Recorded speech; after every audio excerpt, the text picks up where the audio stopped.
Well, I know that things are different than they were in Daddy's day, but I still believe what makes a man really hasn't changed. You've got to stand for something or you'll fall for anything. You've got to be your own man, not a puppet on a string. Never compromise what's right and uphold your family name. You've got to stand for something or you'll fall for anything.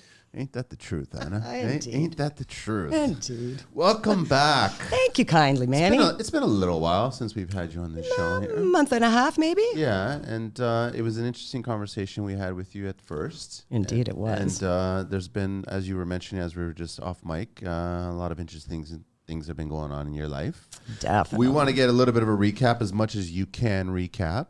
But before we get into that, I actually want to do a quick shout out to Fabio and FBN there. So he's a trim carpenter here in Toronto, and I'm wearing his tee today. And I want to talk about a situation that came up. Someone emailed me, Matthew Purvis from Quebec. He actually brought this email and sent me the link and everything, and it's fitting for what we're going to talk about today. And he just says, you often touch on issues with cowboy contractors, unlicensed workers, and lack of real inspections in place of phone call inspections. Similar problems in Quebec, I'm afraid, but please keep the message loud and proud. So he sent me the link, which was to a Montreal Gazette story, which wasn't really front page or, it wasn't a priority. But he says, this week in old Montreal, a fire destroyed a historic building being used as an illegal Airbnb. Many units in the building had one entry exit and even lacked windows. At this point, over a dozen people are injured and another half dozen presumed dead. Stories have surfaced of people calling their loved ones in their last moments.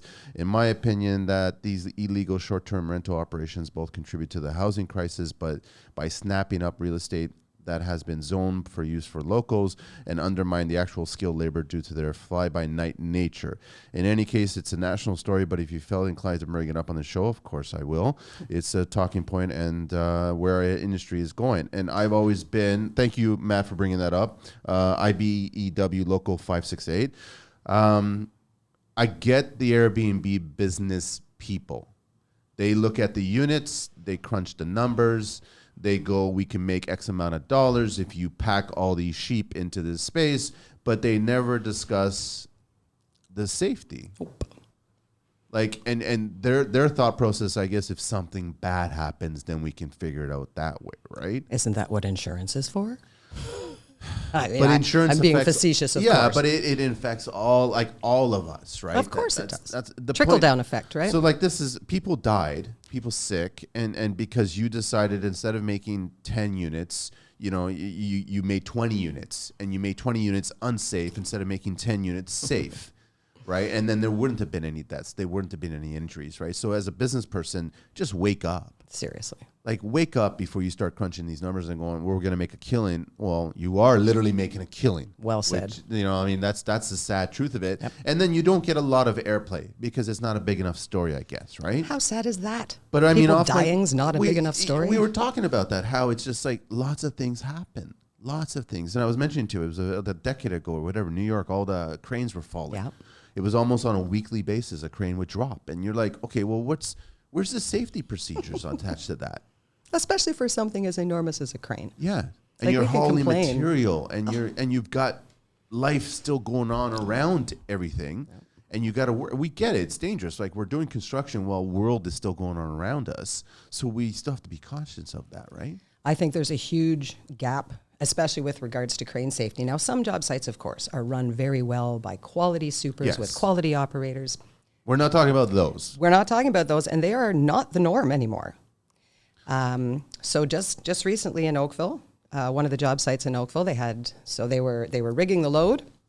They didn't do it properly. They began the lift. The load dropped, hit the person on the deck, broke his leg. They didn't even shut the site down. They just kept on working. Isn't that mandatory that you got to shut it down? It's supposed to be. As per Ministry of Labor? It's supposed to be. All they did was close down the little area around the crane and kept the rest of the site completely operational. So did a minister or did an agent of the Ministry of Labor actually show up that day, that moment? I don't know. I'm going to assume they did because literally that's their entire... Well, that's the first thing you're supposed to do. There's an injury on site. You have to make that phone call. You have to. You can't figure out how to not make that phone call. Well, they try that too. I honestly, I remember an incident many years ago.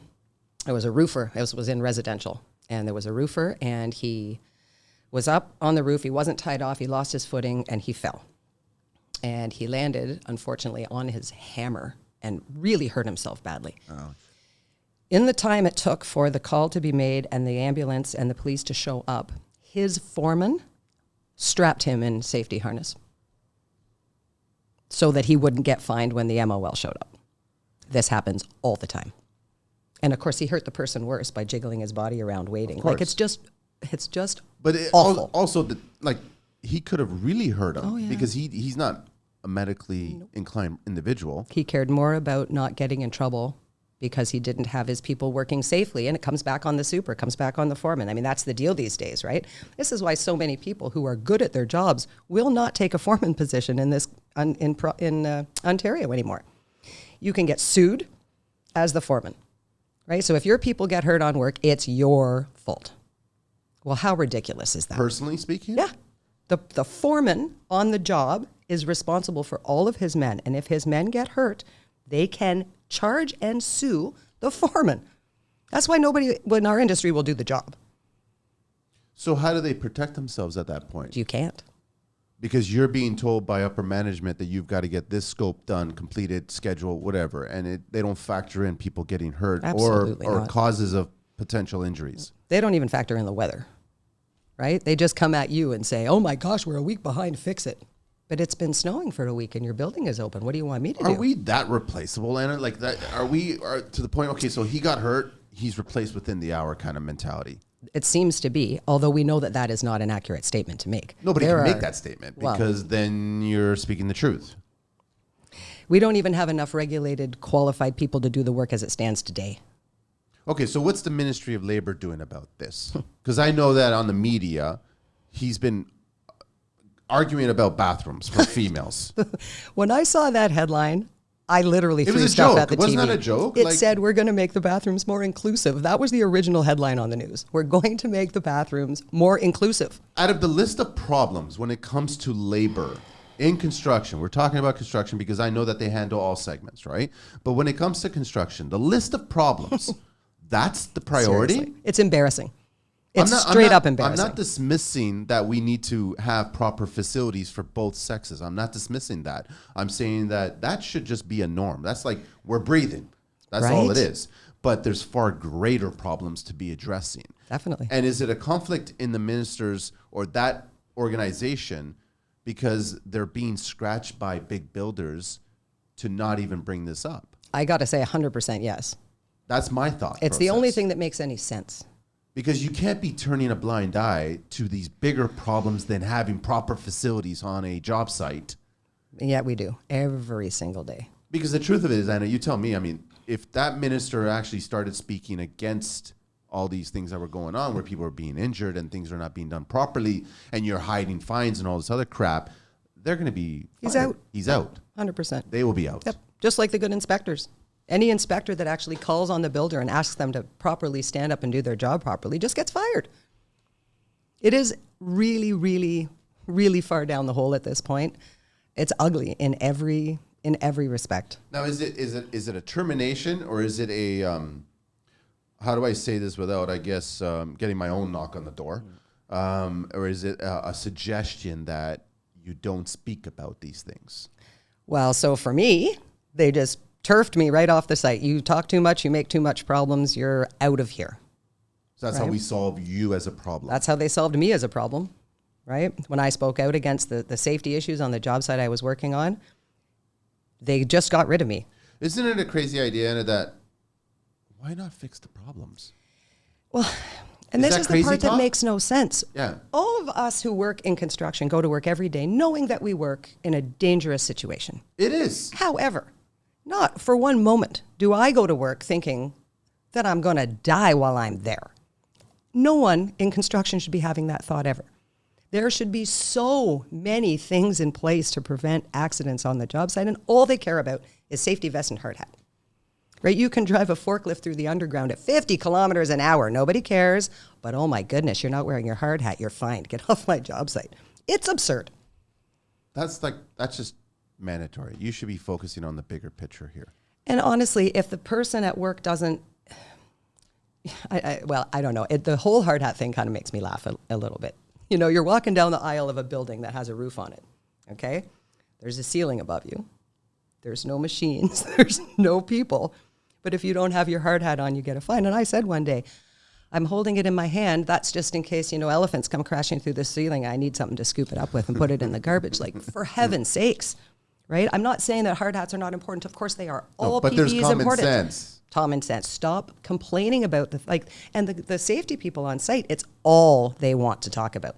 Like the safety reps, they will beat you every day for your hard hat and your safety vest. Wouldn't you want to talk about if you're walking around the site? First of all, walk around the site and not necessarily look at the workforce, but how about walk around the site and to see if there's major cracks in concrete, like there's crumbling going on, or if there's pooling of water, or there's forming that's not properly secured, or safety rails that are not properly secured. Why not pay attention to those details instead of hard hat-less details?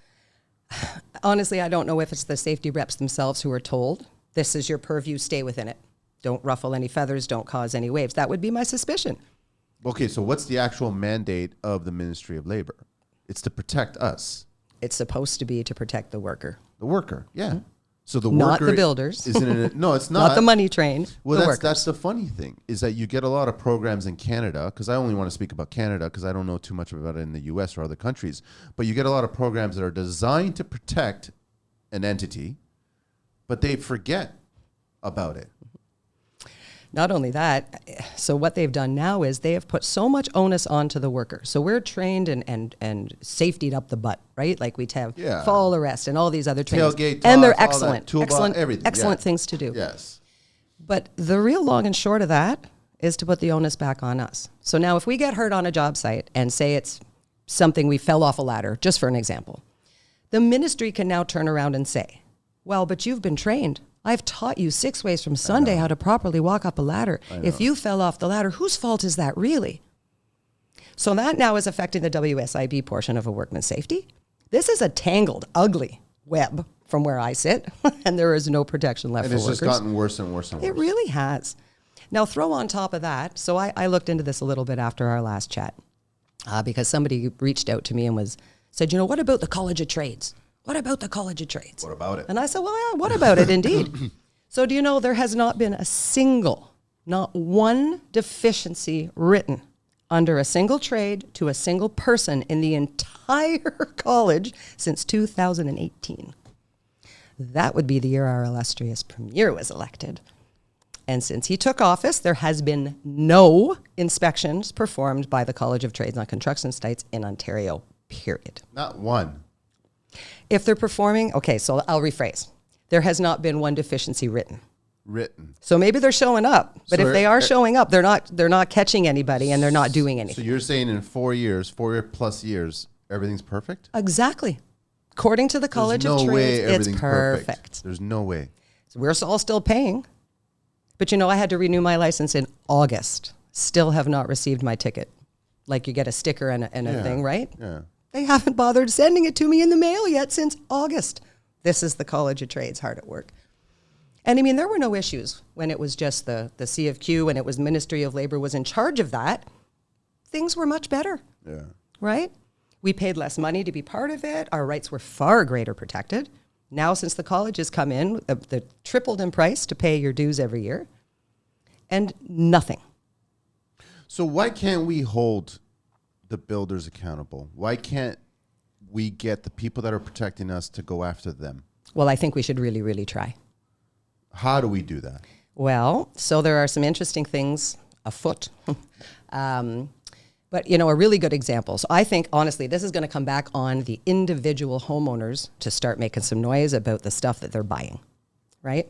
So for an example, you know how unbelievable construction has been on the north side of Dundas and Oakville. Yeah. Would you be surprised to hear that there is a massive rat infestation everywhere north of Dundas? Really? Yes, really. And I'm not talking little bits. I'm talking a massive rat infestation through the whole neighborhood, all of it. There's two reasons for And it. everyone in the neighborhood, the communities, they must be talking about They this. are tired. This is why I know. Because that area of the city, that you'd be talking about if the leaves turn color too soon or something like that. Well, there's a lot going on the north side of Dundas. It's not just the so rats. where are There's the other rats stuff. coming? Well, so it's two things. One, everything happened much too quickly on the north side of Dundas. Okay. Right? From the first shovel to the first inhabitant felt like 30 days. Okay? Now you can't take that much space, that much ground, move that many animals and not give them any place or any time to get somewhere else. Yeah. Then they compounded the problem. So they built all those stackers, right? Terrible. Worst product housing has ever friggin' come out with, those stackers. But they went cheap on that too. So from an insulation standpoint, they decided to use pink bad insulation. Which rodents. Gourmet food for rodents. Yeah. There were rats in the walls before they were boarded. Before there was drywall put in those houses, there was rats living in them already, and they just didn't do anything because no time, no expense. I'm not paying for Roxol. Simple problem solver, right? Rodents won't eat Roxol. Yeah, they won't nest in there. No bugs, nobody, right? Simple fix to the problem. But it cost too much money, so they chose not to. So what did the homeowners do? Because obviously if you move into a new location, you start hearing things. And if you're hearing things and it's not like creaks or plumbing or mechanical, it's critters. Exactly. So if critters are in the home, you complain. So then this involves Terrion. So then you get other. I think it's actually going to be much bigger than we Really, can imagine. And then there's other things going on up there too. Some examples. So there's a particular house on the north side of Dundas. It's only 3 years old. The exterior brick is falling off. Brand new build? Yep. Falling off. The exterior brick is falling off the walls. Full brick. Full bricks with children who are playing in between the houses. What happened? These are the complaints that the homeowners are coming to the city with. There's no tie or like what? No brake ties? No nothing? They just don't care. Nobody inspects. Fast. And I'll look over here while you do the work over there and pretend I don't notice. Are we wrong to say that this is literally just wads of money being passed around to just look up? That's all it is. That's the only reasonable thing, the only conclusion that can be drawn from this kind of mess. For another human being that's part of an organization that's supposed to be overlooking this to make sure that things are safe, and the actual definition of the word safe for the end user, for the worker involved during the entire process, it's got to be wads of cash being passed around. Of course it is. I mean, just think if the inspector is the last line of defense, right, between the builder and the homeowner, Preventing it from moving forward. if they are not allowed to say the truth, if they are not allowed to report the things they find wrong, well, what do you think is happening? So shouldn't we start our own impartial third-party assessment on every single property that's been built? Yes, we should. So, okay, fine. Your minister has gone through, the agents have gone through, your inspectors have gone through, your builder has done the final punch list and all this other. Guess what? The white knights are coming through now. Absolutely. And this is what needs to happen. We get to look at. I believe that 100% is the only way we're going to get out of this mess. Everybody that's in a position to make change has been paid for. It seems from an outside looking in, who is left to speak to? Who's the person left with integrity and honesty that has something they can give back to the people? I find no one when I So how would we get something like that approved? Because you'd obviously have to get, I find it weird. And that the thing is that the banks are so, a lot of people will get construction loans, right? Mm-hmm. So then they have their own inspectors that come in, they pass by to make sure that you've built as much as you said you're supposed to build, so then we can give you the next draw, so then you can continue that whole fiasco, right? Exactly. We all know that fiasco, right?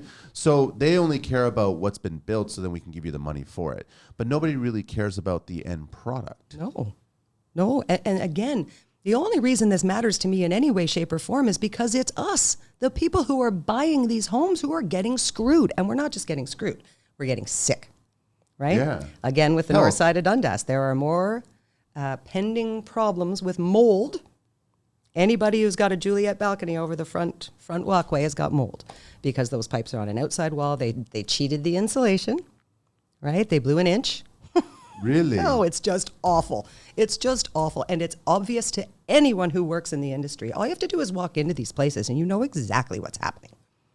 So what's happening to the bulk of the homeowners there? Are they moving away from this problem? they're getting out of it? Well, I don't think so. Their hands are tied. I don't think they can. I don't think they can. Because They they'd have to spent their disclose life it. savings, Yeah. right? Well, let's not even get started with that, because you want to talk dirty. Let's talk the real estate side of things, because again, a real estate agent is supposed to be a stopgap, Yeah. right? They're supposed to have their client's best interests at heart. That means they're supposed to disclose if they know there's something wrong with the house they're trying to sell that person. They do not. They never do. They never do. Because their objective is to sell the property to take my 2.5%. That's illegal. Isn't it written somewhere that if you know you have to tell, you have to tell your client if you know the truth? But they don't, because all they want to do is make that sale.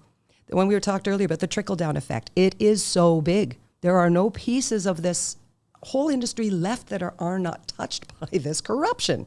And it's tough to swallow, because I don't know what any of us are supposed to do about it. So who's actually doing a good job? From a building perspective? Yeah.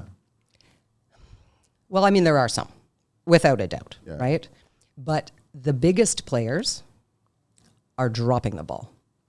They really are. And again, we'll talk just about Oakville.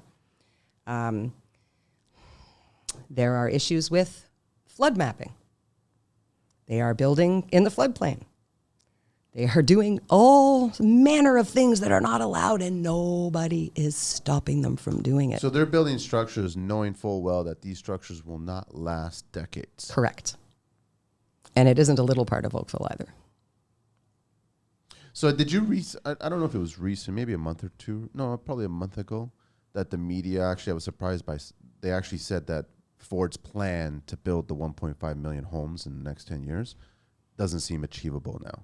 Oh, Something that I was expressing the moment that he had announced that plan was going to happen, because I argued you need the workforce, educated workforce, and this is a big thing. first before you actually tell the public this is what we're going to achieve. Precisely. You don't have the workforce, you don't have this 1.5. So now, I guess a month or two after he announces that or whatever, and he says, the media says, doesn't seem achievable. So what does that happen? Like, I mean, if you're hired, you're a business owner, you don't achieve what you sold, you're terminated, correct? Supposed to be, right? I mean, I honestly think that should happen to any kind of public official. I could not agree more. But it doesn't happen to any public official. They are literally allowed to live in a pool of incompetence and get paid for it every day. They're bulletproof. It's awful.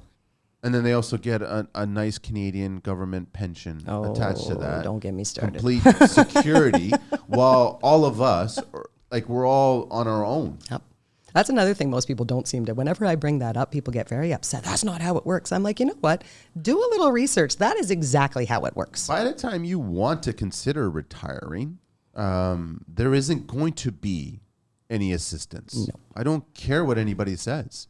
If you're in the construction industry, you better be squirreling your nuts away to survive your later years. Absolutely. That's a fact. Just figure out how you're going to do that and start doing it. There's a reason why the shit that's going on in Paris right now, adding 2 more years for retirement, is happening there. Exactly. And I mean, I think if they try to do that here, you're probably going to get the same reaction from Canadian hardworking people. I hope so. I think they will. I've been wondering what's taken so long. Why are we still sitting here? Because the government, they're using their words wisely and not saying certain things. But if you start talking about increasing the retirement age here, because we know you can't have a prime minister that's been, in power for so long, for so little, and doubled the deficit of all the previous prime ministers. Like, that's just, you can't make that shit up. It's that's maddening. Fact. So all of a sudden, if you've doubled the debt of this country, where's that money going to come from now? Well, they're printing us right into bankruptcy, right? And then, I mean, I know it's not a popular thing to say either, but the immigration thing is a real friggin' concern to the bottom line of this country. Of course there isn't going to be money for us to retire. We're giving it all away to people who walk through the border for nothing. We give you money for eating. We give you money for your nice hotel. Like, I mean, it's I have nothing against immigration. That isn't the point. The point is, you cannot just keep giving away the money that belongs to the hardworking Canadians to strangers. You can't do that. Eventually, the people are going to get annoyed. What about the argument with I'm back to the inspections. They don't have enough of a workforce to actually get to all the jobs. Not even close. They don't, right? No. So why can't we hire more people? Great question. We should have quadruple. They don't want to hire more people because that's more eyeballs seeing more things. Well, it's hard to not make an argument for that. It definitely seems to be the case. There is nothing standing in the way of simply hiring more inspectors. Quick shout. The Builder Project is an energy consulting and construction management firm for building retrofits with a mission to increase communication, improve collaboration, and maximize social and environmental impact. They apply a holistic approach to energy and water efficiency in existing commercial, healthcare, and municipal buildings throughout the New York metropolitan area. They work with building owners to identify ways to reduce energy and water consumption, increase comfort for building occupants, improve indoor air quality, and create healthier environments. In addition, they aim to create a sustainable business model that supports local jobs and training programs to address the labor shortage. They believe that the best way to support our mission is to create high-quality jobs and provide training opportunities for residents, hiring locally whenever possible, and purchasing goods and services from minority and women-owned businesses. So please check them out at thebuilderproject.com. So everyone knows that I've been trying to get Monty on the show, and I got so frustrated with his team. I'm sure. His lack of monkeys. They're completely useless, and I'll just say it. I don't care because they don't know shit about construction, first of all. You can speak, you know this, right? You've been in the industry long enough. Anybody that's been in the construction industry long enough, you can speak to someone for 10 seconds and know whether or not they know this industry, right? Absolutely. Or they have a respect for this industry or whatever. So the lackeys that I've spoken to are completely clueless when it comes to the construction industry, right? So they've kept on pushing me. It went from February to March to April. It's being pushed to May, and I've had enough of this shit, right? I want to somehow be able to get on job sites, me personally, to see what the fuck is really going on there. And then I want to share what I saw. That's all I want to see. So good luck. I know, but they'll never allow me on there, right? Well, however, we could go about that in a special way. How? We'll show up with a live camera and let them tell you can't come in front of everybody. PR is PR. But it works the same for us as it does for them. Are you allowed on a property? So you could go to the trailer and ask. You would need to have your safety boots and your hard hat and your PPE. But provided you had those things, you can go to the trailer and you can ask to speak to the super. Anybody can. So usually the trailer is across the street from the job site, so you're not really breaking any rule there. It's not hard to find. It's not hard to find. And all you'd have to do is ask. But like I said, if you were asking with a live camera, so that when they said, oh, no, we couldn't possibly do that, and then you could say, well, why on earth not? I'm just trying to get a little clarification. I've heard some stuff. You could do a TikTok video and have a deer and a headlight and have the person, and the reaction will be exactly the same. Because they will not know what to say, but their body language will say everything. Precisely. Because they know that this is not... They can't hide anymore. There's too many of us are talking about it every day now. You're not going to get away with this for terribly much longer, I hope. I just, why not fix the problems instead of silencing the people who are expressing the problems? It's just straight up greed. There is no other answer for this. There can't be another answer. Nothing else makes sense. Because from a moral standpoint, the longer it takes to release the property, the longer it takes to get the homeowner in the property, means that they make less money because then they're waiting for their money to be reimbursed from borrowed. They have the inspection thing so wrong. Some inspectors will pass without getting out of their car. See, that's wrong. It's terrible. Other inspectors, and the builders are smart too. So even if you've got a good inspector, but you got a clever builder. So the builder will pick the one suite on the floor, for example. Say there's 20 suites on the floor. The sweet suite? The suite suite, right? The suite. The one where the drawing works, right? It's formatted properly and oriented properly and all that sort of stuff. They'll pick that suite. They'll rough that suite in. They'll bring the inspector in. The inspector will pass that suite. Then they will call a week later and say, oh, we're finished, and they're all the same as the first one. And the inspector will say, oh, super, the first one was great. Go right ahead. Meanwhile, the integrity of the people doing the work was never there. So they cheated everything after the inspector passed their stuff. And it isn't even the worker's fault 90% of the time. They are being forced. Forced to go too fast, forced to use subpar materials, and then they get fired. If they speak up against the atrocity, they can't canned. Not necessarily fired. They also get moved around to if you're union members. Yes. You get moved around to locations that are not suitable for Yes. you. So this is precisely what they tried to So do to you me. get pushed out. Yep. Not necessarily terminated, but you get pushed out. Precisely. So my job site was 5 minutes from my house. They said, oh, no, there's no more work for you here. You're going to need to drive to Grimsby to go to work tomorrow. Convenient. Oh, let's see how that works out for them. Let me do a little history here. In 1970, with a workforce of about 83 million, an estimated 14,000 workers were killed on the job, averaging about 38 deaths a day. That year, Congress enacted the Occupational Safety and OSHA. From 1980 to 1994, a total of 88,622 civilian workers died in the U.S. This is all U.S. based, Okay. sorry, from occupational injuries, an average of 16 work-related deaths per day. The annual total number of deaths declined 27% from 7,405 in 1980 to 5,406 in 1994. A total of 5,915 fatal work injuries were recorded in 2000, a decline of about 2% from 1999, according to the census. That's U.S. again. A decline occurred even though overall employment increased 2000. Where do we rank safest countries to work in? What do you think is the safest country right now? Wow. Probably somewhere European like Sweden or Norway. Denmark. Pretty close. Good know. guess. Number 2 is Netherlands. Number 3 is Hungary. Number 4 is Norway. Okay, interesting. What country has the best health and safety standards right now? I was a little surprised by this. Instinctively, I wanted to say Norway again, just because I know a fair about that country, but I don't know. Italy. Italy. Well, actually, that's not that surprising. They do have really good regulations as far as their whole food industry, their pet food industry, all that stuff. So it makes sense. What rank? I'm laughing. What rank is China? In safety? What number? Yeah. How many countries are there? Well, you know what's sad? What's sad is that China's at 89, Ooh. and United States is at 129. That's embarrassing. What about Canada? I didn't get Canada's here on this when I did the research. Didn't even on make it. the list. I know, So far down, we didn't even make the So list. America's overall peacefulness rating is negatively affected by its jailed population. I have no idea how that. Nuclear and heavy weapons experts, and external conflicts. So I guess it's a mix of a bunch of stuff, just regarding safety in general, Okay. right? But it was surprising to hear that China, I'm shocked by that.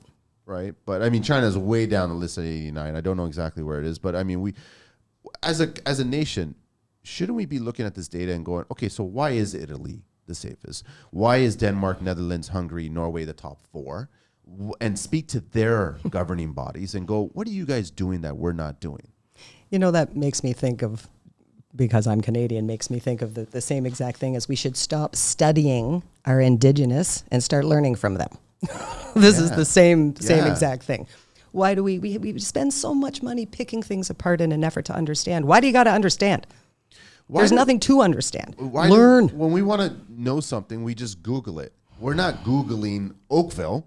We're Googling the world. Right. So why can't we try to be a safer nation?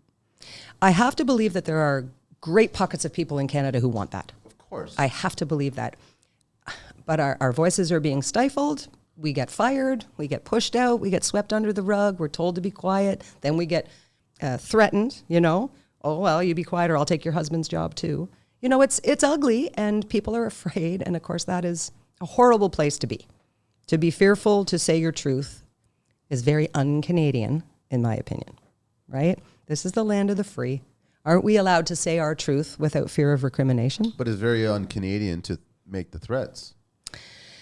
But it isn't un-Canadian to be honest.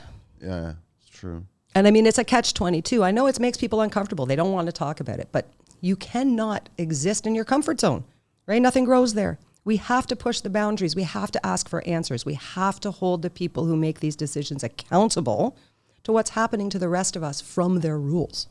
Is there that you know of, because I know you've done a world of research on this, is there regulations where Joe Schmo from construction can just walk in to a job site once they announce themselves and they are wearing the proper that they should be wearing, because if they're a tradesperson, they would have all that equipment, and not be stopped? Absolutely. So why can't we start our own little, in every single community? You see a job site that you know your friends, we all have friends. We have, Exactly. and they're telling you about certain things that are going on that shouldn't be going on.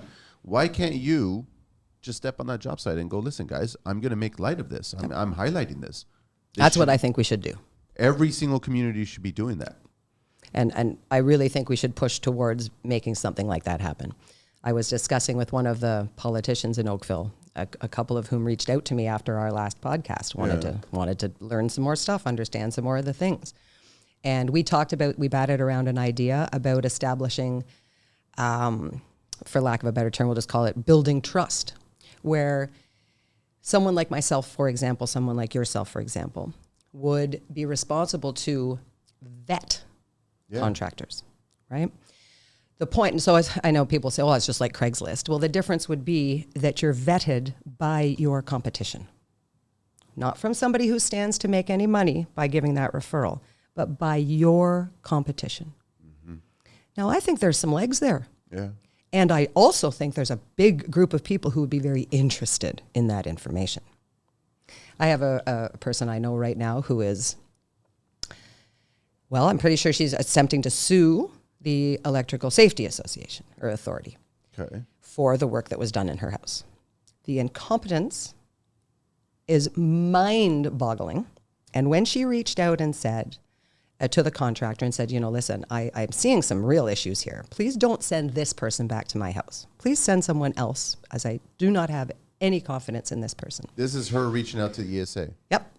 They just sent the same guy back 8 times. And he almost burned their house down.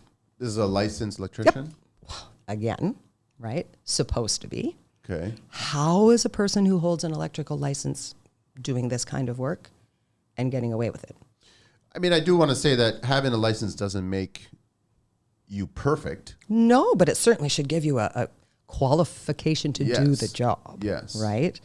And if you're burning people's houses down from the negligence of your work, you should not be allowed to go to work again tomorrow. You should not be allowed to set foot into anybody else's house. 3 strikes and you're out. Well, right? Wouldn't that be useful? But this would be what the College of Trades is supposed to be for. But they're 3 strikes and you're out. They're not doing that. No, they don't do it at all. So now you've got proliferation of unlicensed people on every job site, right? So they lose. So we were talking about earlier, so easily replaced, right? So the bricklayer breaks his leg. They literally go and stand on the street corner with a sign, anybody want work? They were paying $49 an hour to block layers on my last job site. Off the street. Really? Yes, really. But now you start doing that with a licensed trade and you have got big problems, and this is exactly what is taking place. Is the college being pressured by political parties to just get the numbers out? I don't know. I don't know what point the college has anymore. We haven't heard boo from them on any topic in years. All we've talked about is that the workforce is low. It's getting lower. In a minute, and there's going to be a shortfall. There isn't going to be. It's there already is. Here. It's already we're here. still a decade away from replacing what we need today. So then you get us down the road 10 years, we're going to probably be 30 years behind what we need then. So are they fudging the numbers, so to speak, of what's going on? Because I recently found out that OYAP last year or 2 years ago received $50 million to push out students into the workforce. They're pushing out less than single-digit students into the workforce. I recently found out, which got buried. Of right? course. It got buried, and I want to thank a special electrician out there for letting me know about this. That $50 million got bumped up to 77 for 2024. How the fuck do you get an organization that's pushing out single-digit people into a workforce that's already getting $50 million to push out single-digit workforce numbers, get an additional $27 million. I want to know where every single penny's going, because right now, to me, that smells like that money is going to just hire more administrative people that are just pushing out numbers based on a political agenda. Absolutely. This is the shitstorm that we're living in right now, as far as I'm concerned. You got all these people getting paid exorbitant amounts of money to do absolutely nothing. It's a shell game. It's a total shell game. And they think we're too dumb to figure it out. We're not too dumb to figure it out. And frankly, they're getting bolder every day with they're not hiding it anymore. I honestly think they think people are too stupid to pay attention to this stuff, and they're just going to go ahead and do. They just don't care. I read an interesting article this morning. It was talking about 5% of Canada's prime agricultural land is in Ontario, and 1% of all of the 5% is considered prime grade A agricultural land. All of that is in the Golden Horseshoe. Okay. That's the biggest place that the government is looking to build, right? So, long-term picture here. If you don't have a field to grow the corn, what do you people think you're going to eat? It honestly, it just boggles my brain. To bring that food in from another country. We already do this. It's already just insane. Like Canada, the business of Canada is not being led by people who seem to understand business from where I sit. Right? We're burying ourselves. Every day they make another decision that puts Canada at risk, Canada's people at jeopardy. You know, they're messing with our food source. They're messing with our water source. They're messing with our retirement. They're messing with our housing. They're messing with everything. I mean, it's awful. But people are not speaking up. They don't say anything. And I mean, I do understand why, because the fear factor is alive and well. I watch it every day. However, and you know, it's funny, people say to me all the time, my own dad has said to me, you should be quiet. And I'm like, well, you know what? That just makes me like everybody else. I'm not afraid. Mm-hmm. Why would I be afraid? This is Canada. If I am not allowed to stand up and speak my truth in this country, why are we here? Are we going to pretend, too, that we have a democracy in this country? Just don't with it anymore. It's over. You guys are busted, and you're lying through your teeth about every little thing that there is. How much research do you think a new person trying to get into construction industry does on this aspect of the industry? Probably none. They probably don't even consider this factor. Probably not. They're mostly driven, I guess, through schooling or a mentor. They're probably looked at, you know, like you've got a natural skill, natural ability. You'd be a great carpenter, great mechanic, great whatever, right? But I don't think that a lot of these kids coming into the industry are actually looking into the negative side of the industry. So the women have to, yeah, of course, because it's different for us. For sure. Although I would like to shout out a really super new organization on the scene. They're called Women on Site. And they are really getting some wind under their wings and have built a beautiful community for all women who are employed in the construction sector. Good for them. Because, you know, it's often, you know, I can't talk to the men on the construction site the same because they're men, right? So, and I've never had another woman on the construction site to talk to. So God bless these young people for setting up a really important foundation like this, because we do need support. Everybody needs support, not just the women. But God bless them. Right. And so it's been interesting to read and see how many women there actually are that work in construction, because those are numbers we don't talk about either. You know, most people are like, oh, my gosh, you work in construction. That's so weird. It's so old school. It's so silly to say. To say that. Yeah. I would love, to be honest, to go to high schools and talk to the kids about a life in the trades. I think it's very little is understood. And, you know, there's always been a stigma. To be a blue collar worker, you're less, know? It's funny you saying that, because I was approached by Helen, I can't remember her name, Lauren Park. Okay. So they're doing a trade day. I think it's coming towards the end of it. I'll talk to you about it off mic. But so she was asking me if I wanted to go there and speak, and if I knew anybody else who wanted to go speak Awesome. there. So she's having classes that are to bring tradespeople in. Good for her. To speak to them, because she wanted to actually make some noise about. As we should. Get into the trades, right? And I mean, it's easy to make noise. So one of my apprentices, who is now, let's say he's probably 23 or 24 now. He started with us when he was 18. Okay. He bought his first house when he was 22. Attaboy. It took him 3 years. 3 years of working with us to put enough money away to buy a house. So don't tell me that a he life in can't the do trades it. ain't a good one. Yeah. He'll have a full pension retired by the age of 40 friggin' too. Don't tell me life in trades ain't a good one. Yeah. You just don't know what you're talking about if that's what you're saying, right? So then, of course, you have to like your job. And there are a great many of us who do. Unfortunately, there There's seems the to be a bad section. permeation now Yeah. into the industry of people with no integrity. This hide and seek for $1,500 a week mentality is out of control. Nobody can show up on time. Everybody wants to leave early. And few of these people actually. So it's frustrating for good tradesmen to go to work anymore. So I have a friend who every day his job. So a crew comes through and they do the rough-in. And 20 minutes later, after they leave, he goes in to fix all the things they did wrong. That's his job. That's his job. So why didn't the crew do it properly the first time? Well, they're incompetent. So then why doesn't the foreman make them do the job properly? So why doesn't the foreman? Why doesn't the owner of the company Tell the foreman. care? So this person went to waited after hours, waited for the owner of the company because he knew he was going to show up on site that day. And he went to him and he said, listen, I could really help you on this site. I can save you money. I can bring your project in on time. I can save you thousands and thousands of dollars an hour. Like you're just not getting this right. And I'd really help you. And he said, if you don't pull your socks up, you're going to get kicked off the job because you're never going to keep up with the schedule. The owner looked at him and said, oh, if I lose the job, I'll get another one. So if the guy owning the company cares so little, how on earth are the mere workers supposed to make a difference on a job site? It is can't. truly awful. You'd need every single tradesperson to rally against that. Yeah. And I think the majority of them would. The majority of us are good at what we do. We take pride in what we do. We show up every day to do the best we have every single You want friggin' to. day. Like it was Yes. my own house. Yes. There's lots of us.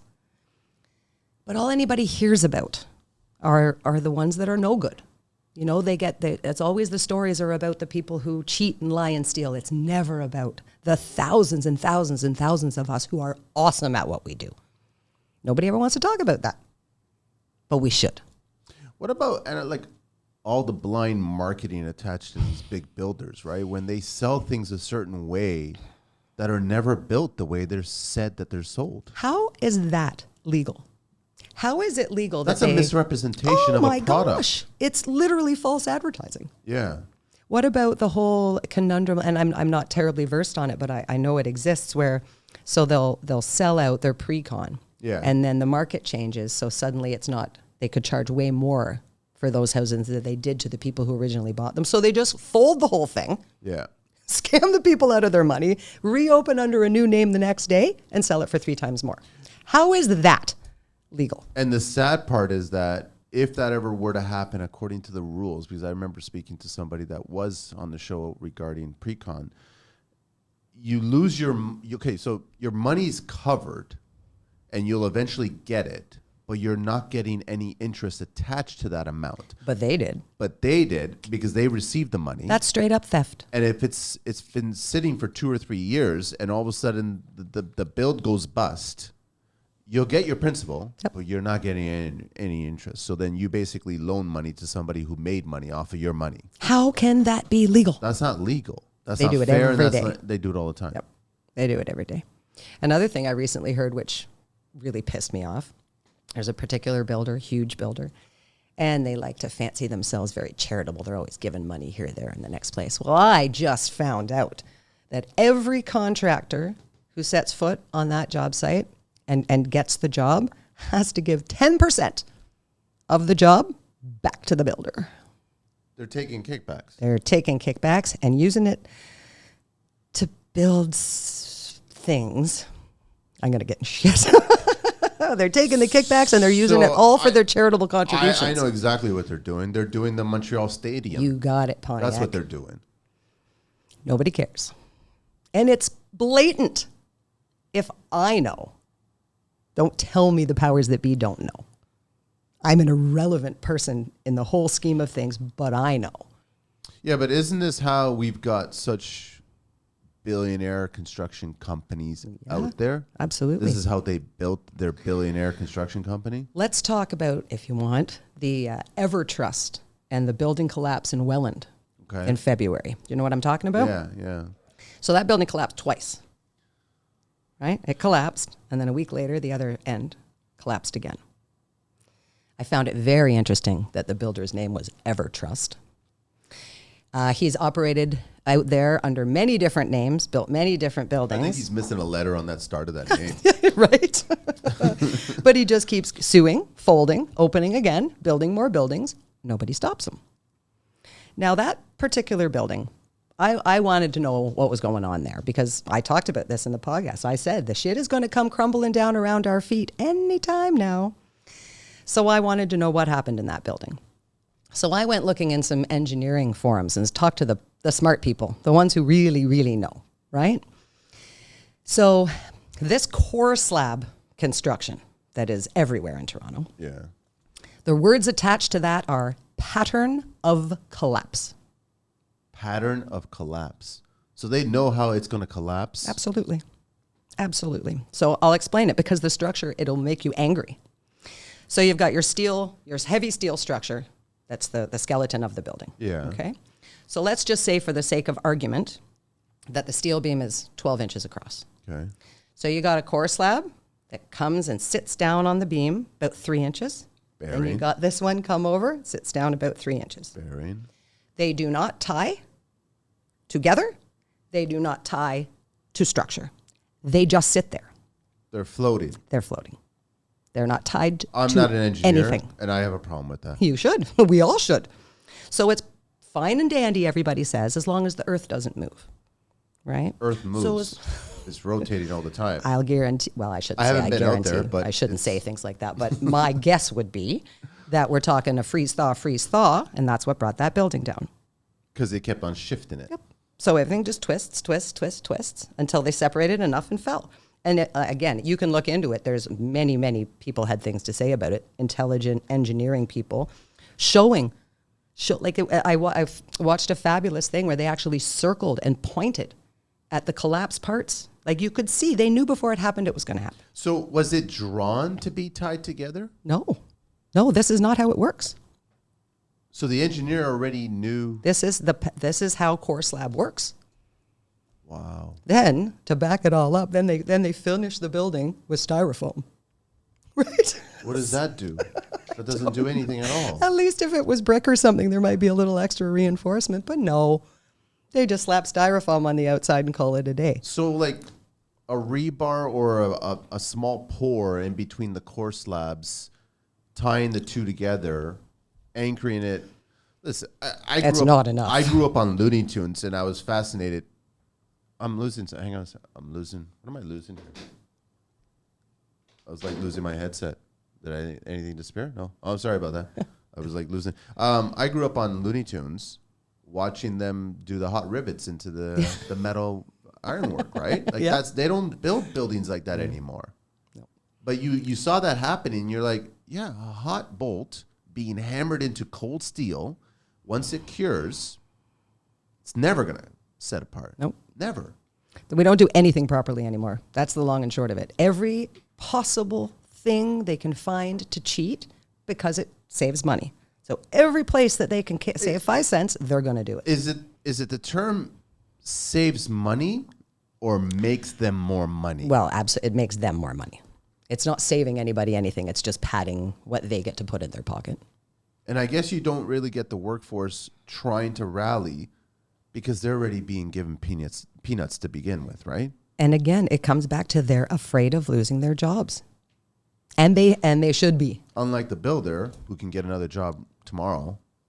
And that's just it. And it's funny. Some of the guys that I talk to, and they're like, oh, I got to do my best all the time. And I agree with that 100%. But not at the detriment of your health and your safety. Now, right? Which is exactly what is happening. I go back to the Ministry of Labor.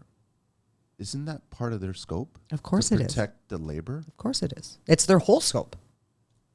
They are the Ministry of Labor. Yeah. We are the labor. So you can't wrongfully terminate somebody because they saw something dangerous, And spoke out about it? you can't terminate someone for that. You're not supposed to be allowed to. It's written in black and white. It's literally in the law. They're not going to get away with it because they can't do it because it's literally the law. But if the person is too afraid to stand up for themselves or ask for help or contact a lawyer, whatever the case may be, then they just take it and they move on to the next thing, and they're replaced so quickly that they don't even remember their name by the end of the day. So who's feeding who, Anna? Is it the builders are feeding the politicians, or the politicians feeding the builders, or is it? No, I got to say the builders are feeding the politicians. They're buying what to say. They're buying what to say, and they're buying what they're allowed to be doing too, right? Like the as we're just talking about with plowing over our fields and our food sources and everything else, and putting in 1.5 million homes in 10 years. How? I mean, what happened to the days of like wanting to build greener and having rooftop gardens and having like we all know for a fact a green roof reduces the energy consumption of any structure, period. This has been proven several times in Europe. They do it all the time in Europe. There was people trying to do it here. They never did it. No. I know companies like Zinco, they do it and they try to push it as much, but it's an uphill battle. Right? So like what happened to all of that stuff? Like that stuff's all gone. It's the same argument with building science. Like trying to build something better and seal it properly so then you're not wasting energy. I don't think there's enough of us pushing for it anymore. I think that there's the people that are so big now, they control so much, they have their fingers in so many pies that every time somebody stands up and tries to do something well, they get bought out. And then they just take the company and go back to what they wanted to do in the first place. The problem's over. I was blown away back in, like, how far back are we going to go here? I think we're going to go mid-90s or something like that when City Place started downtown, Spadina. And I was completely against putting 20 structures off of one exit off the highway. That made no sense to me. Of course it doesn't. Right? And it wasn't 20 structures. I think it ended up being in total like 40 structures or something like that, or plus or something. And it's still going. They're still building structures down there. King Liberty and all this other shit is being. And now you've got like pure congestion downtown. But now there's certain people that are speaking up about leveling that entire space into green space now. And I'm like, how? Well, they won't get away with that. How are you going to do that? Well, they have to have more money than the builders, and they don't. So they won't. It's not going to happen. Never. There's no way you'll ever see any. He's talking about selling friggin' Ontario Place again. No, that was a whole other fiasco too, where I'd never understand it. So you want to sell Ontario Place to a private organization at next to nothing, and then you want this organization to invest a bunch of money into it, and then charge the citizens of this country to enter that organization. Awesome, eh? Like, if that's not a wad of money that's being left on someone's doorstep. But again, nobody says anything. And it's funny, too, because like all this smart city and all this kind of gibberish that everybody's all big on these days. Again, there is an end game there, and I don't think anybody's catching what it is. They're data mining. All they want is every bit of information about every single person who lives in that vicinity so that they can market their shit to you till you die. Yeah. That's all they want. Stop feeding the beast, right? This is not rocket science. Stop feeding the beast, and it can't continue to grow. For me, it's a very simple thing. I just don't understand why more people can't get on board. Stop giving your money to people who are killing our planet. It's funny how back in the day, like, you know, Gangs of New York, the movie, and how the 5 Points was such... Nobody from middle or upper class would ever even veer off anywhere near that area in New York City back in the day, right? Because that was such a dangerous place. That's where everybody that had nothing. That's how, you know, like, orphans were left there and all. Like, it was just... Nobody wanted to go there. But now if you go there today, it's not like that. But I could see Toronto. I can see these pockets of Toronto becoming the 5 Points, because you're building it a certain way for it to be collapsible. And then people that are buying into this place, the value of that property is not going to be there, so it's going to drop. Exactly. It's going to drop. That's already happening. And then you're not going to get people staying there that can afford it, so they're going to move to other places. And then you're going to get other people that are going to go in there, and then it's just going to keep on bringing the value down, right? There was an awesome experiment at the Science Center when I was a kid. Oh, they're trying to get rid of that one too. Well, of course they are, because you learn too much there. Don't let anybody have any knowledge. But there was an experiment. They had 3 cages, and in the first cage there was like 10 rats, and in the second cage there was 100 rats, and in the third cage there was 1,000 rats. And in the first cage, the 10 rats, they were very happy. Everybody was calm. Everybody got along. They didn't have to fight for food or anything else. Everybody was content. And you moved over into your 100 rats, and you know things got a little testy because same amount of space, right? So 100 in the same amount of space as the 10, things started to get a little testy, obviously. Move that to 1,000, and it's bloody warfare. They're just killing each other, stamping all over each other. As far as I can tell, this is Toronto. They have now put so many people on top of each other with nowhere to turn, nowhere to breathe, no room to even, it's awful.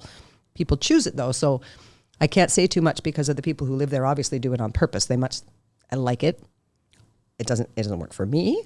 I get lots of people like city, but eventually there will come a time when too many people are trying to do the same thing at the same time and just bloody war is going to break out. I don't even like the core anymore. I can't go. I haven't been for ages and I won't do it. I understand what they're doing. So they'll build a tower. They'll build an adjoining tower, another adjoining tower, and then they'll add their health club, their supermarket. They'll add all the amenities that you need to live. And then you stay in that 5-block area. I get it. And then you get on your phone to discover life. And then once in a while, you get on a plane to discover a place. And then you come back to your area. That's not living. That's not experiencing shit. That's not living in a zoo. Yeah, that's basically what it's. What's the difference between that and prison?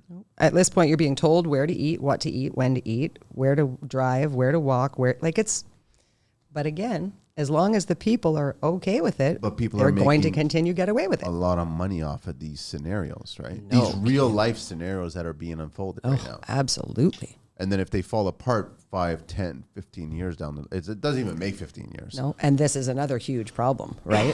What do the people think is going to happen when it does fall apart? Because it's not a when or not an if, it's a straight up when.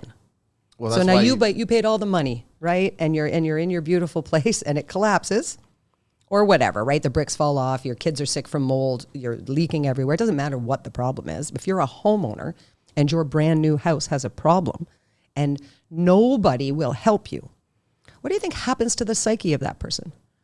Now compound that by everyone. Come on, guys. What do you think is going to happen? It is not going to be pretty.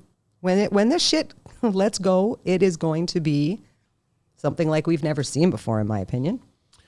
Building code talk. Is a building permit required to build a shed? Yes. Well, it depends on the square foot. I suppose under 100 square feet, no. Correct. It's actually 160 square feet. You don't need a building permit, right? So they've upped it. They've upped it a bit, right? Because I guess people started building a lot of sheds or bunkies and things like that, right? How close to a property line can you build a shed? Oh, geez, I don't know. Sheds, if you're thinking about building a shed for tools or even a she shed to escape the rest of the family, there are rules around these as well. Requirements in each city will be different, but frequently sheds can't be built closer than 5 feet from the rear property line or 2 feet from the side property line. Well, 2 feet. 2 feet. Is there even 2 feet between property lines anymore? These days, I mean, there is where I live, but I don't know about. How high should a shed be off the ground? Wow. That's a good question. So they're saying 4 to 6 inches off the ground. I guess just from wicking moisture. Mine's 8. Yeah, so you got a little bit better there. Prevent moisture accumulation from the bottom of the structure, right? Do I need a concrete slab for a shed? Well, if you were smart, you would want to put one. Yes, exactly, right? Only when your shed is to be located in an area that is below grade and the rest of the yard concrete shed or concrete pad is always best. So little building code talk there. Where do you want to go from here, Anna? Well, so many things to talk about. I know so many things you want to talk about, but you can't talk about because I know you've got some shit going on and all kinds of stuff, and you'll keep us posted as it's happening. And well, yeah, I mean, things are gonna get interesting. First of all, it's still shit what happened. Yep. Because you saw health and safety concerns, and every tradesperson, for the most part, everyone has 2 eyes. Yeah. And they see it too. But not everybody speaks out. Nope. You spoke out, and then you were pushed back. And you were supposed to speak up and you're supposed to be supported. Mm-hmm. Right? And you're not being supported. No, not by my employer, not by my union, not by anybody. And this is a problem for me, and I'm happy to talk about this. Why do I pay a union? What is the freaking point of being a member of a union if I come to you with a problem? They kept me 2.5 hours, lovely meeting, 2 of the business managers, a lovely time. Haven't heard from them since. Not even a follow-up? Not even. I've emailed them.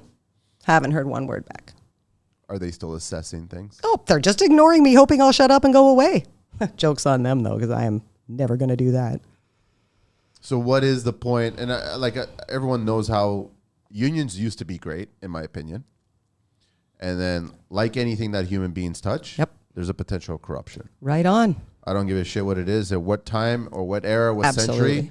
If a human touches it, there's a potential of corruption. Absolutely. That's it. It's a fact. We have places in our union now that are appointed as opposed to elected. Appointed. Isn't that sweet? What is the friggin' point, once again, of having a governing body if we're just going to appoint the people who sit on the board? Should be elected. Gross, right? At all times. Gross. But again, but if nobody but me is ever going to talk about it, where does anybody think we're going to go? We need more people to stand up and speak up for their rights. And I know that you've had a lot of other union members and non-union members reach out thanking you for speaking up. Absolutely. But they're staying quiet too. So, yes. In fear. So it's interesting.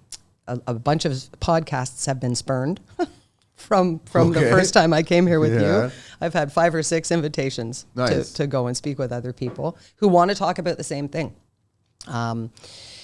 Actually, so most of them have either been workers that have left the trade altogether because they couldn't couldn't stay with the program. You know, again, if you're an integral, honest person, it's very difficult to show up every day and lie.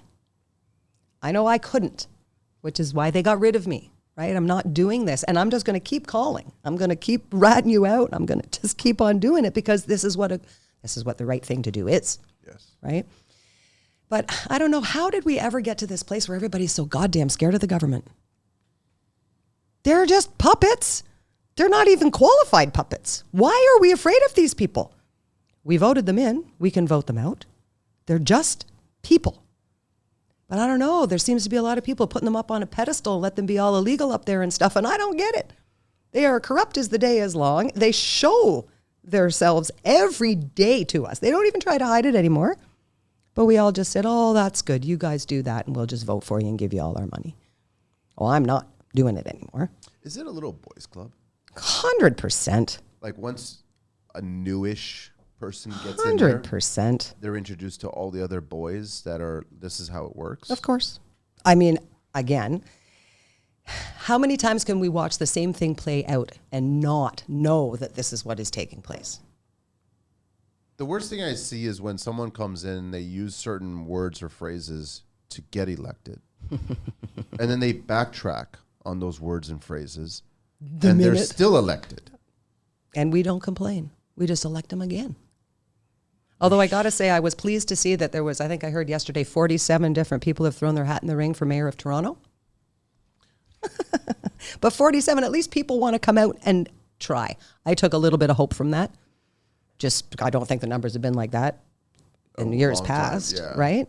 So at least maybe some people are starting to look. Maybe some people are starting to say, hey, maybe I can help. Maybe there's something I can do. What about the argument of like you get in there and you become corruptible? Well, of course, that is the whole game, right? I've had all sorts of people even say to me, oh, you talk a good game now, wait till they offer you a cushy job. Well, so for me personally, I don't care. Money is not the driving force in my life. Yeah. So you're not corrupting me, and you're not going to, I have integrity. I come from a family. It matters to me that the things I say are true. It matters to me that the things I do are done the very best that I know how to do them. No amount of money is going to change that for me. I'm not selling my integrity down the river for $5. However, we live in a world where people either fear money or want it more than anything. Well, if you're in one of those two camps, you're pretty easy to buy. Yeah. Right? So This is a personal thing that people have to come to terms with their own relationship with money to understand what it is for, what it is not. But you can't be corrupted if you understand these things, right? I mean, I get that people would like to be rich and have all sorts of money and think it would solve all their problems. Of course, it would be lovely to have more money than I needed. I'm the same as everybody else. It would be terrific. But I need to sleep at night, and that is far more important to me than any dollar signs in my bank account will ever be. In all your years of construction, you see something. You ever had a moment there where you're thinking, it's okay, it's good enough? No, because that's not who you are at your core. No. But there's probably lots of tradespeople that see it and they'll just carry on with their day. Not only that, but they'll give me shit for caring. Oh my God, why are you going to waste your time with that? Oh, you're making me look bad. I hear that all the time. Oh my God, you're making me look bad. You got to slow down. Oh, you messy up your stuff a bit. You're making us look stupid. Nobody cares. So instead of stepping up, they're asking you to step. Yeah. And of course, so I always tried to change that. And so because I was a female, in some respects, it worked out for me, right? Because I would say things like, or my teammates would say things like, you're getting your ass handed to you by a girl, dude. Step up your game. And a lot of times that would work. Yeah. In all honesty, people don't want to be shown up by a girl on a job site, right? So Not in a lot of construction. times when I was at work, it stepped up the whole job for me to be there. But the complete opposite is also true. I could also be absolutely hated on a job site because I cared too much, because I was always going to go, not the extra mile, just my job. I don't go the extra mile. It's work. I'm a crazy person, but you paid me to do this job. I will do this job to the best of my ability every single time I show up for work, no exceptions. These are the tools that I have. These are the skills that I have. This is the material that I need. This is the scope of work I'm going to achieve. Yep. Period. I heard a funny story the other day about, so it was about a concrete pour. Okay. And so something had happened. A whole bunch of trucks had come in to do a pour on a site. And something, I can't remember what kept them from being able to pour right away, but there was a 2.5 hour window from the time the concrete truck showed up to the time they actually let go of their load. Okay. Well, you can't sit with 2.5 hours worth of concrete and then pour it. I mean, come on. Well, they poured it anyways, right? So there was the super on site. I think the head super had gone on vacay, so the assistant super was on site, and they just rolled over him, right? He didn't know better, so they rolled over him. They poured. Thankfully, an engineer had come in to inspect 2 days later, and when he looked at the report and he saw that the wait time on the concrete was 2.5 hours, he made them chip out the entire floor. Sorry. Good for them. Oh, totally. I applauded all day when I heard it, because this is the kind of thing that should be happening all the time, but is not. And that's not a good thing, right? I mean, you can't. This is now the foundation and the floors and stuff of a building, and you're just going to pour 2.5-fold concrete and call it a day and hope for the best? That's what they're doing. Some safety. How are you not going to complain about something like that? How is our ministry, our government, not caring that the builders are erecting unsafe structures? I mean, it just doesn't make any sense to me. How come nobody cares? Goes back to the builders are funding the politicians. Yeah, absolutely. You can't bite the hand that's feeding you. I heard, and this is just a rumor, but I heard that there was 17 provable donations from builders and developers in the last mayoral election. Here. 17 proven. Nobody cares. Why do I feel there's more? Well, and this is again, right? And we know it's happening because look at the things they're doing. The construction in Ontario is an unmitigated disaster, as far as I'm concerned, and the government's response is to build things faster. So it's funny when you're talking about the labor shortage. This is one of the biggest problems there is right now. So they have these, obviously, schedules. Worst word in friggin' construction is schedule, right? Because it's completely unrealistic from the day it starts. It's unrealistic. It's written by someone who doesn't work in construction, right? To look at it as an insider, there's no way that the people who write these schedules have the slightest idea what happens on a job site. And the word safety comes before schedule. It should. Only in the alphabet. Yeah, Yeah, it only in should. the alphabet. So now you've got all these unskilled workers. So it's one thing to ask skilled people to go really, really fast. That's one thing. Yeah. But it is a whole nother kettle of fish to ask people who have no idea what they're doing to do that at 100 miles an hour every day. It's a recipe. And that's all that's happening. That's all that's happening. The corners that are caught, the steps that are missed are going to take lives. It's as simple as that. So that concrete pour, that's one incident that was caught.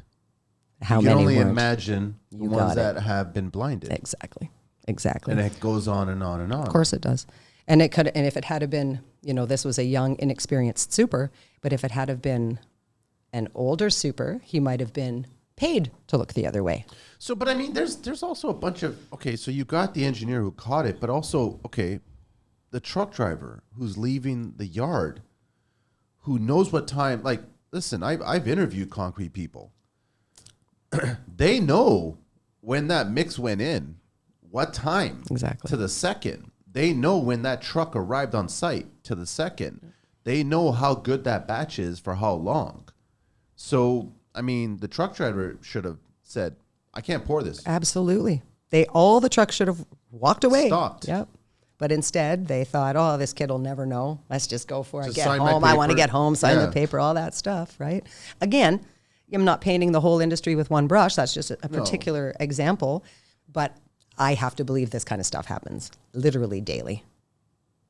It's right down to the coffee trucks. I mean, those guys are paid off too. I mean, it's it's so That's stupid. sad too. I It's know. crazy. It's very, very sad because those guys are going to be extinct one day. Exactly. And they're barely staying afloat as it They're is. How not much money do you making think money there is at there? all. They're, you know what I don't hear anymore, and I don't even know if they exist anymore, is the sharpening guys. No. Well, actually, there's one in my neighborhood. Is there? Yeah, he's a little old fella, and he comes around in summer. He rings a little bell on his truck. But I only know one, and I only know him because he's on my street. But that sound is going to disappear. That food truck is going to disappear. Absolutely. But it's sad, like you mentioned before, those food trucks they have to kick back to the builders. And I'm like, that's bullshit, man. Like, that's no different than just like collecting mafia, protection money. Let's call it what it is. This is a straight up criminal enterprise. There's no ifs, ands, or buts But then about how it. is it that we're still allowed to have a premier who's it's blatant about this? I don't give a shit what you say. You can argue all you want in the media that they were invites to my daughter's wedding or whatever. No, there's money being exchanged Period. here.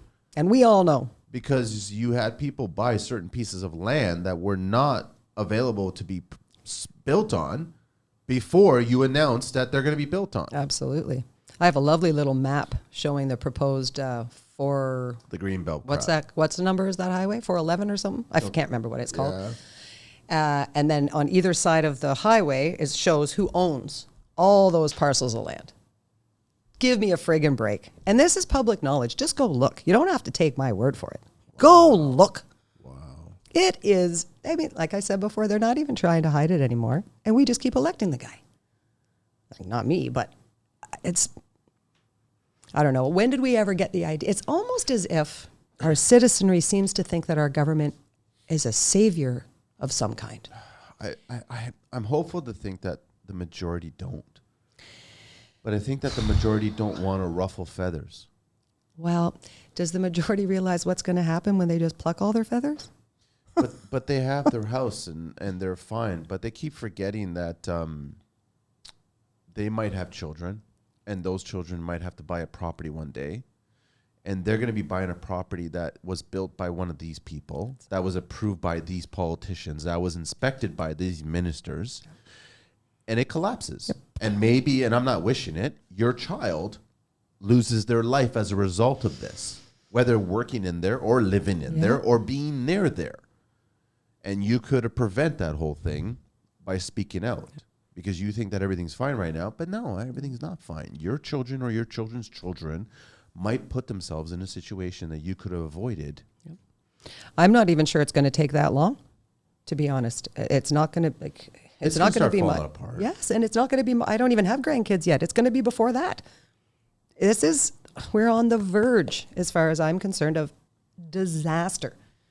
But let's just throw in more buildings. What's the alternative? The alternative is to fight this Goliath and try to change the whole system. Like trust me, I love the idea of just showing up on job sites and Yeah. being an impartial third party, Yep. saying, "Listen, that's not right. No. That's not right," and then speaking up, right? Yep. We should seriously consider doing that. We really should. And then sending that video to the politicians. Absolutely. Well, send it to the politicians at the same time that you send it to the media, and see who actually steps up and does something first. Oh, and that's the thing. I think we're poised, actually. Our timing is brilliant for this sort of thing because we have stirred it up. People are looking, they're talking, they want to know more. And I mean, I could open a consulting business tomorrow from the amount of people who have asked if I can come and help. I don't want to do that. That's not my ballywhack. But there's a part of me that really wants to because I could help. Yeah. You know, I have a girlfriend who just bought a tear down in Oakville, and she's going to build a new house. And she's come to me and said, "You're going to have to tell me who to hire." And I'm like, "Yeah, well, you're going to have to keep that a secret." People are going to be knocking on my door now, and I don't have time for this, right? It's true. But it is, and then like the bidding wars that are going on in real estate in Oakville right now would make your hair curl. It's worse than Toronto, right? Way worse. It's worse than COVID. Really? It's gone insane again now. Absolutely insane. We're talking tear downs that are selling for $1.9 million. On decent sized lots, or I mean, decent enough. It ain't worth $1.9 million bucks. just for the land? Yeah. And then you're going to still spend another $2 million to build. I mean, if you got the money, knock yourself out, right? That's great and fine. But if it's not, and here's the other thing I don't understand. How is a bank giving you a mortgage on something that you're buying that is not valued at what you're paying for it? This is what happened in the United States when everything collapsed because they took all the mortgages, but then the houses were no longer worth the paper they were printed on. Well, see, the sad thing is that Harper prevented that, but Trudeau is feeding it. Exactly. And it is going to be a thing. It's already a thing. It's just, like you said, people are safe in their little spot in the world, so they turn a blind eye. And I understand the desire to turn a blind eye. I really, really do. But we cannot make change if we don't pay attention. We can't make change if we are afraid. We can't make change if we stay quiet. And we can't make change if we turn a blind eye every freaking time. Somebody has to stand up and talk about this stuff because it affects every single one of us, right? It isn't even about, well, it's kind of the people against the government almost. Last thing that anybody that's in construction wants to hear is of another fellow tradesperson being injured or die on a job site. Absolutely. Right? That's the last thing we ever want to hear. Right? That changes everything for the day, for the year, for everything. It just like you don't, and if you can somehow prevent that just by getting the powers that be to start waking up. Would you believe it if I told you that in my life, I've actually had 2 people die on job sites? In your construction life. In my construction life, 2 people have died while I was at work. That's 2 people that should not have. No kidding. And the first one was a straight up, well, it was an accident, but it shouldn't have happened either. Guy was trying to do another guy a favor with his forklift, and he missed putting it in park, and he got down with the hose to pump up somebody's tire, and the forklift just drove over his head. It was awful. But the other one, and it's interesting because I never heard the end result of this, and this happened right here in Oakville. Yeah. And if I will be furious if nothing became of it. But there was the building is right on Old Bronte Road. Okay. And this was 4 or 5 years ago, maybe. So it was a block laying company, and they were erecting the fire stop wall in a row of townhouses on the 3rd floor, right? So it was a 3-story stacking townhouses, and they were erecting the fire break. It was 2 young men working alone. Shouldn't have been alone, shouldn't have been unsupervised, but they were. And the long and short was they had erected this wall, not the kids. The kids were cleanup. They had nothing to do with putting up that wall. The wall was erected with not a single brick tie. The wind blew. The wall fell over and squished the kids. One of them died. One of them didn't. Didn't make the paper. There was no bracing on the wall? There was not a single brick tie, nothing. No steel, nothing. Supposed to have it every 4 to 6 courses. So again, if this is, like, that's just one example. Yeah. What if that's everywhere? What if that's every block wall that's being erected? Because no one's paying attention. But what's the foreperson doing? What's the site? I don't. So, in my opinion, the block lane company should have been put out of business. Yeah. Right? Should have had fines so massive that they couldn't even dream about coming back to business again. They probably reopened the next week under a different name. I mean, I don't know. Right? I never, like I said, there was no. Yeah, but the majority of what happens is that they'll just declare bankruptcy, shut it down, and then open up a new business. 100%. Because the insurance will be too much for them, and then they start all over again. And how is that legal? Gets away. How do you get away with that? Like, where are the checks and balances? Where are the stopgaps to prevent this stuff from happening to our citizenry? I don't understand how everyone is allowed to get away with this so easily. But I also don't understand how. All right, fine. All this city infrastructure is being built, and we know that all of this wads of money is being handed. Mm-hmm. How is it not that the builder not feel responsible to at least give some of that money to the workforce doing the work? Too greedy. It's just greed. It's Straight pure up greed there. at that point. I don't see anything else standing in the way Why of is there being not a a good person. bonus attached to the work? Okay, you've done an amazing job. It looks beautiful. Passed every single inspection. We're proud. Yep. The word pride came back into the toolbox. Here's a bonus. Yep. There are bonuses, but you need to be high enough up the food chain for them. I'm talking about bonuses right down to the low person Never gonna happen. on the pole. Never going to happen. And this is kind of stuff I've been talking about for a long time because my husband and I are very good at what we do, and we have brought many projects in before they needed to be done, under budget, under time. Never been rewarded for it once. Now, mind you, the company I've worked for have gotten other jobs from us because if they're going to be the workers, we'll give you the job because holy cow, look what they do. So they use your data to get Always, more work. Always. Because you know that they're turning around going, listen, this job was scheduled for this, X amount, budget that, but we pulled it off for this and we got it in time by that. Absolutely. So you guys were responsible for that, but then the upper are taking advantage of it. Which, I mean, that's how the game's play. It's fine. I know, but why not spread some of that wealth? Well, am and so I just being naive? No, and it's funny because from a business model standpoint, companies that reinvest into their employees with those bonuses and whatnot run happy companies with successful companies with happy employees. We know it's a proven business model that works. So this is just pure greed. Straight up greed. I'm not giving you 5 cents of the money that goes in my pocket. I'm a net worth of $1 billion right now, but if I do this deal, I'll be net worth of $5 billion, $10 billion, $20 billion. And let's not, I mean, I got to also think that at that stage of the game, when those numbers, right, the regular people like us, we can't even contemplate. That's why when they talk to us, and they always use those ginormous numbers, because regular people can't paint their head around that number. It's too big. I don't know what that means. I don't know what 10 billion looks like. Yeah. I can't even 10 billion ants. How many, like I can't, right? It's too big, and that's precisely why they do it. But I think something happens to a person's brain when they have that much money, when they have that much power. They start to truly believe that they are above the rest of us, that they are I agree. godlike or something like that. And then they start behaving that way. And I think this is literally where we're sitting right now. These people believe they are superior beings to the rest of us, right? That they are allowed to just go ahead and make ridiculous rules and demands and everything else. And it's fine because I'm special. But they're nothing without the workforce. Which, Whether talk good or about cut off bad. your nose to spite your face, Yeah. right? None of it makes sense. None of it makes sense. So now, on top of the labor shortage, you got a mad supply shortage, okay? But the supply shortage is driven from the fact that there's no labor force there either, Yeah. right? So it doesn't matter how far down the food chain you want to go, we still need the people to do the work.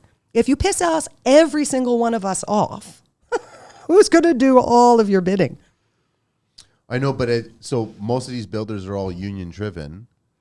So believe it or not, in Oakville, at this moment, 50% of the construction projects in Oakville are non-union. Really? You want to know why? Why is that? No fucking workers.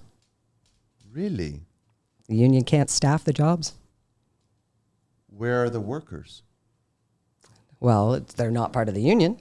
So they're taking, leaving the union for a variety of... not necessarily leaving the union. They may never have been. They've never been. Okay. Never have been in the union. 50-50. I've never heard of it being 50-50. I heard that recently. Again, I'm just repeating something I heard. I haven't but that's- personally that's researched kind that. of interesting. But I mean, because right now Oakville is a boom, a lot of work, and you've got a 50-50 split. So That's surprising. there are some surprising job sites that are non-union in this city, big ones. So that must be making some of the builders a little nervous. Well, it should be making the unions really freaking nervous, right? Because the whole point of a union is to have the best of the best in the trade. Of course. Well, if you're not turning that out, how long do you think your union is going to stay afloat? It won't. I could see that 50-50 start to skew towards. Especially if you don't have to pay nearly as much money to have those people do the work. And if the work is as good as we're doing. And in situations like yours, they don't back you. Exactly. I mean, yeah. Am I wrong to say that a non-union situation like that, you probably would have got more support? I don't know. Hard to say. The only real difference there is when you go to fight them. Yeah. There's differences if you're a member of a union or not when it comes to trying to get what you want. Yeah. There's differences there. You know what? I hear a lot of non-union people who love their jobs, right? Especially if they have a good employer. And a lot of these employers now, they're starting to do good things, right? They're setting up the RRSPs and benefits and this sort of thing and matching. They're trying to match. Exactly. Right? Well, if the allure of the union is all the perks, but now you've got non-union entities that are going to offer those perks pretty close to what we're getting. So why not? Why not? I know. Not only that, but I mean, from a pension perspective, we pay the union a lot. Millions of dollars a year to manage my pension. I know. That really pisses me off. You need one person. Maybe we certainly don't need millions of dollars. This is the person's job. It's what they do every day. They make a salary. It is not millions of dollars that we have to give them.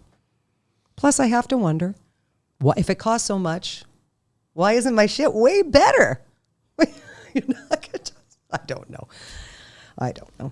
I think it's like everything else. It used to be, there's always been corruption in unions. I mean, they started from a place of corruption way back in history, right? Yeah. But my experience with my union has been very, very good up until now. But I think I mentioned last time, it's old guard, new guard, right? I've been around a long time. The union members, the presidents and whatnot, when I was coming up, were good. The people now, I don't even know who they are. I don't even know if they've ever worn tools. So the good's been pushed out. Absolutely. Some Green Book talk here. What are the top 5 most common workplace injuries? Oh, so probably falling. Trips, slips, and falls. Number 1, being struck by or caught in a moving machinery. Oh, no, that's number 2? Vehicle-related accidents, number 3. That doesn't surprise me. Number 4 is fire and explosions. 5, repetitive stress and overexertion injuries. The fact that is number 5 and not number 2 or 3 is very telling. You're killing me with the fires and explosions at number 4. What the hell? What is the number 1 cause of workplace injuries? Liberty Mutual found that overexertion is the leading cause of workplace injuries. Of course, you're pushing people too far.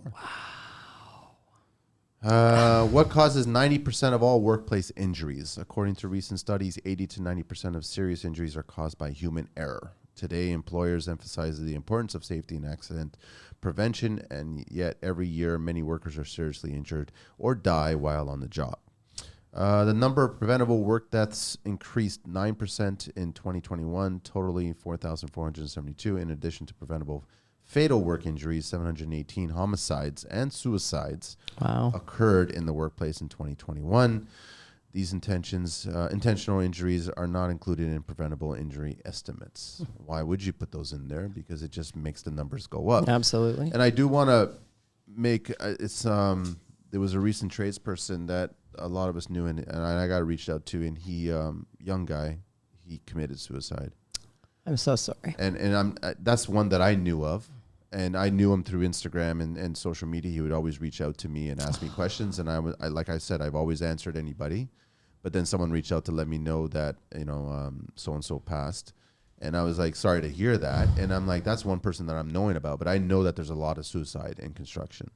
A lot of people have their own things that are going on, and we don't hear about it. No, that's all. But there's a lot of people across the country that are going through some rough times. Absolutely. And then you've got a job that you've been passionate about for either the start of your career, the end of your career, the middle of your career, and then you're going in and you're being told to just not give a crap about anything anymore, which adds to your life and what's going on in your life. Like, okay, well, if they don't care about me doing what I'm supposed to be doing and I don't care about that, so then I don't care about this and I don't. It's really awful. Just reach out to people and just make sure they're all good. I mean, I've had some people recently reach out to me and just say, listen, I haven't heard from you in a while. It's like, listen, I've been quiet on social media because I've just started to pay attention to my life is a lot more important than what's going on in social media. Exactly. I mean, I do the show. I enjoy doing the show because I like sharing other people's stories and what's going on in the real world. And if we can help out other people, then great. But I don't need to be liking and commenting and staying on social for hours a day. That's not. It's a giant time suck. Let's call it what it is. So I rather just, I want to enjoy my life, right? Yep. But it was hard to hear about that. But I mean, so these are scary. In all honesty, they should be zero. It should be zero. But the suicide thing, that's not even hard to see. Like on my last job, there was a gentleman, and he came to me one day. He was terribly upset. And we were friends, and so I could tell by his face he was unhappy. I was like, what's the matter with you? He said, I can't work anymore. Right? So angry. And I'm like, tell me what's the problem. He said, the goddamn block layers are cutting in the underground. They don't have the water on the saw. They don't have a fan. They don't got nothing. It's just a giant cloud. Everybody knows concrete dust is carcinogenic, and I'm just breathing it, and no one cares. This is the kind of thing people put up with every day. Now, you're being forced to walk through an area and inhale what you know is going to hurt you. But it's your job. Do it or shut up. Come on. This cannot be allowed. And again, it happens absolutely every day. There is no safety. There are probably great companies who care very much about their safety and have meticulous reps. And God bless them. But we need it to be everywhere. Everybody has to. Not just some. It has to be all of them. Every single one. The last site that I was on started in October. There was not a visible safety rep on site till the day after my accident. Really? No. I never got oriented. There was no safety orientation on site, no safety rep on site for 4 months. I'm sure there was a person's name attached to a line item on the paper side of the business. I'm sure there must have been a name somewhere, but when I actually went and said where I'd like to get my safety orientation, the first person said, yeah, we don't do that. And I said, oh, that's very interesting. So then I asked somebody else a couple days later, and you know what they said to me? They said, oh, there's a QR code. You're supposed to scan it and do it yourself. That's their safety rep now? That's what they told me. So I didn't do it because I'm like, nope, I'm not doing that at all. But then after my accident, it wasn't an accident, but incident, and of course there was white hats in front of me when it happened. So I complained. That was on a Friday. Monday, they took me aside and said, oh, you're a troublemaker. You shouldn't have talked to the builder. You should have come and talked to us first. You made everything way worse. The plumber got written up, as they friggin' well should have been. You hit me with flying concrete. Are we not paying attention to the actual cause? It was just, I'm the problem.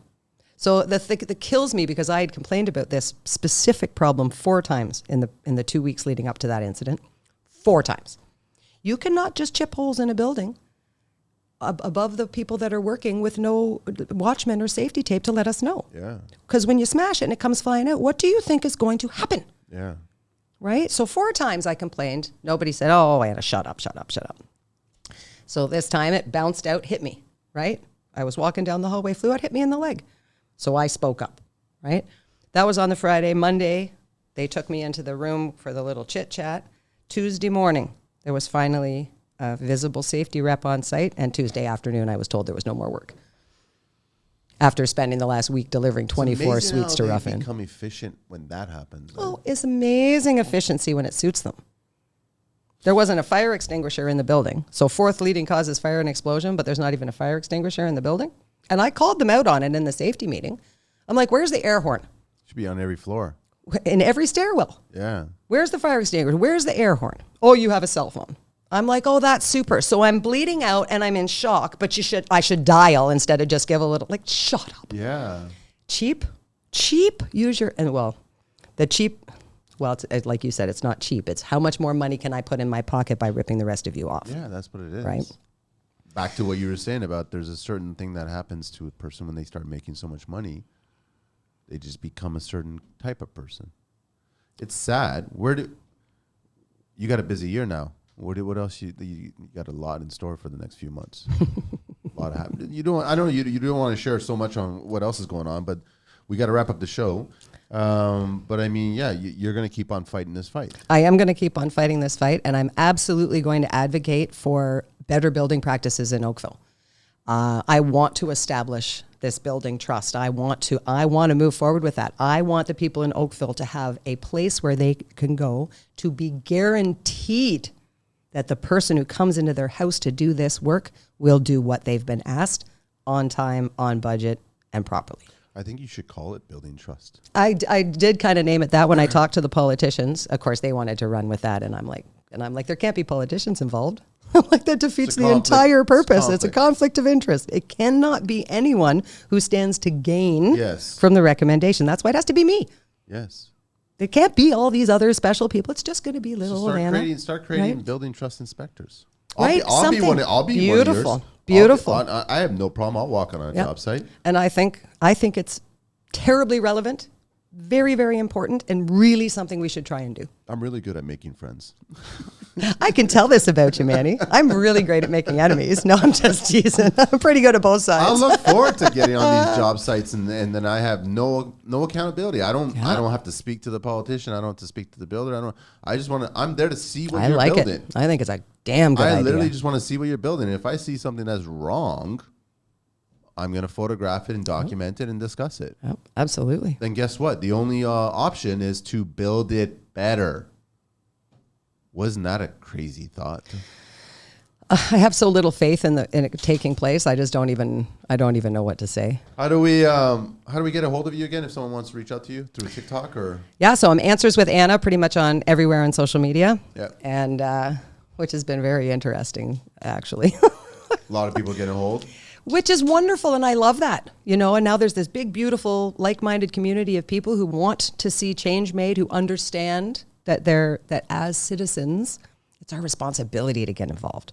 They try to tell us, stay away, don't rock the boat, don't fuss, don't make any noise, don't ruffle any feathers. I like ruffling feathers. But as much as we need the tradespeople to rally this, we need the homeowners. You've always said that's got to be more homeowners. Yep. It can't actually come from the tradespeople. It has to come from the end user. Yeah. Because that's who the government's going to listen to. They don't care about us. We're workers. We're useless. But those homeowners, that's everyone.